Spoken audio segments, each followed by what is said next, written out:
I look, I think 150 is in the bag, and I'm just going to stick with that. I think we're going to 150, and I think there could be a positive above that if things go as I think they are going to go. Crypto family, welcome back to the channel. Aaron here from the Bitcoin Bros coming back at you with another cryptocurrency video today. As you just saw in that clip, that was Mark Yusko giving his updated Bitcoin price prediction. He believes 150,000 for 2024. What do you guys think Bitcoin's going to this year? Do you think 150 is out of the cards? That's around a little bit over a 3x from right now. Let me know what you guys think about that in the comment section below, but make sure to watch this video to the end. Mark gives the exact date on which he believes the spot Bitcoin ETF will be approved and his thoughts for 2024 and 2025. And he's not actually as bullish as you might think in 2024. So let's go ahead and check out this clip here. I think this 2024 is going to surprise to the downside. I think, again, not collapse, not depression, but I just think that as everyone was on one side of the boat last year, negative, I think everybody's come back on the other side of the boat, positive. And yet just about every indicator that you can look at from a macro perspective, leading economic indicators just made new cycle lows. I mean, like the lowest in the last 4 cycles. In fact, I don't know that I think this is right. I don't think we've ever had this many consecutive negative readings of LEI ever. Like crazy. And so that's one. PMIs are down. Now, PMIs have turned. Raul's been talking about this. I know you were just talking with Jim Bianco. Jim may have been talking about PMIs.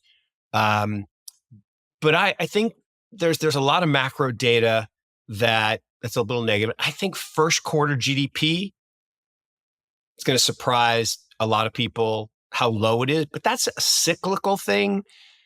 And even though they seasonally adjust, they don't seem to do it right. So it's always the lowest quarter. And I think they could be closing in on 0. I don't know that it'll go negative. So, right, we have the greatest wealth and income inequality in the history of our republic. It's pretty impressive.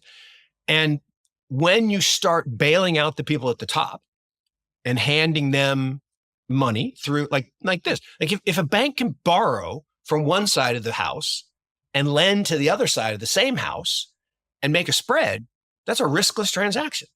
That's literally a government handout.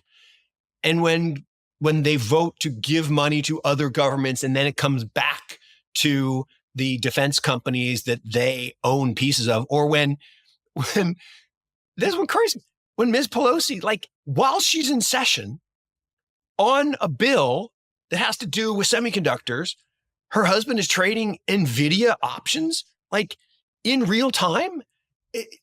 That corruption will lead to what? It will lead to a need for your other prediction, which is you got to give people money to afford stuff.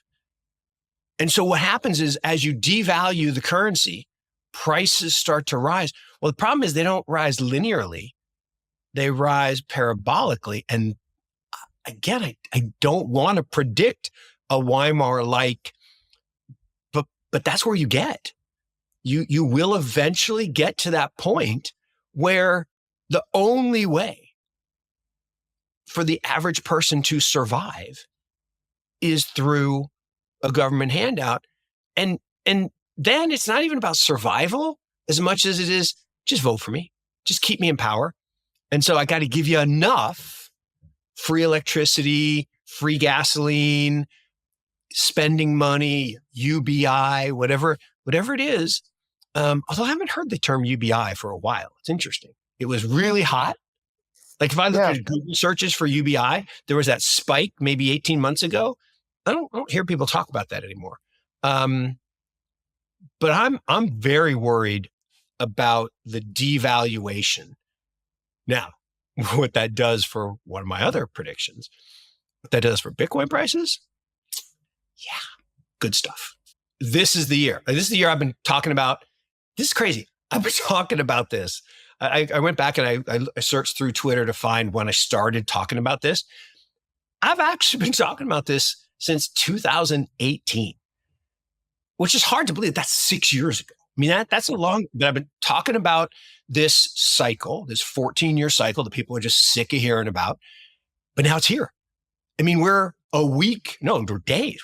We're a couple days away from 2024. And 2024 is the beginning. And this first year, 2024, we've got the halving, which takes the fair value from 51.52. Let's just round it to 50 to 100. Okay. So 100. Then we get the beginning in June of the parabolic move of crypto fall. So we transition from crypto summer, which is that migration toward fair value, to the parabolic, oh my God, FOMO, everybody in the pool. And I've said this time, I think there's less leverage in the system. So maybe we only get 1.5 fair value in this cycle instead of the 2.3. You know, that's max, and those guys are at 250, whatever. I'm probably in the 150 range. That's just on supply and demand of the halving and the change and the available supply. Well, then, in addition to the normal supply shock, we get this demand shock. And it's happening. January 8th, they will crown the king. Now, I'm weakening a little bit on BlackRock only. People have convinced me that there's enough going on that a few others are going to get approved. I still think they're going to give at least a couple day head start, maybe. But maybe they do them all. I don't know. But on January 8th, that is the day. You know, the king's birthday, my little guy's birthday, my 12-year-old turns 13.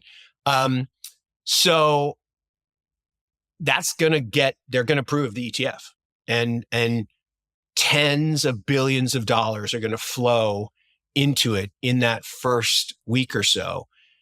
And then ultimately hundreds, plural, of billions. That could, I can't even put a number on what that could do, because we only trade $8 billion a day. And there's a whole bunch of people who've said they're not selling. I can't think of an asset. I really can't think of an asset where you had both a supply shock and a demand shock at the same time. I mean, I really can't. Other than oil, maybe in the 70s, maybe. And thank you for watching all the way to the end of the video. If you found any value, make sure to hit that like button. Subscribe for new Bitcoin, crypto, and financial related content. We have new content coming out every single day. We keep you guys up to date. So I'm out. I'll see you guys in the next one, and have a great rest of your day.